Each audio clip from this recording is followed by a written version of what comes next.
तो यही बोलेगी माँ मैं जा रही हूँ, मेरा काम छूटा जा रहा है। अच्छा आपने किसी दामाद को ये कहते देखा है कि वो मेरा घर है? बेटी एक दिन में उसको अपना घर बना लेती है, दामाद कभी अपने ससुराल को अपना घर नहीं बताता है। और संस्कार, सबसे बड़ी बात संस्कार की आ जाती है, माता पिता से दिए जाते हैं। मैं निवेदन करना चाहूंगी, ज्यादा व्याख्या न करते हुए आपके मध्य में एक पिता का और बेटी का संवाद रखना चाहूंगी कि शादी के बाद एक बेटी अपने पिता से किस प्रकार का संवाद करती है। सच बात पूछती हूँ बताओ ना बाबूजी, छुपाओ ना बाबूजी, क्या याद मेरी आती नहीं। सच बात पूछती हूँ बताओ ना बाबूजी, छुपाओ ना बाबूजी, क्या याद मेरी आती नहीं।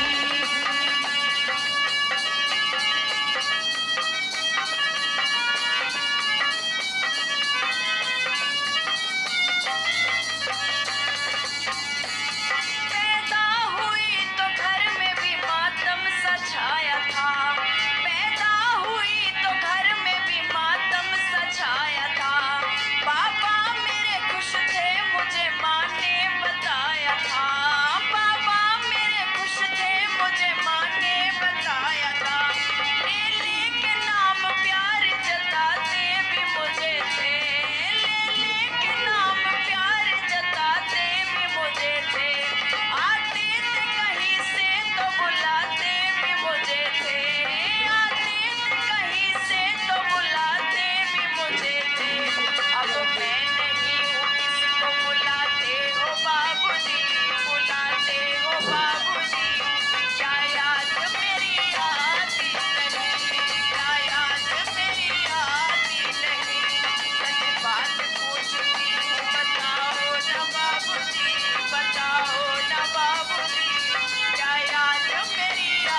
अब तो ना रोते हो बाबूजी, रोते हो बाबूजी।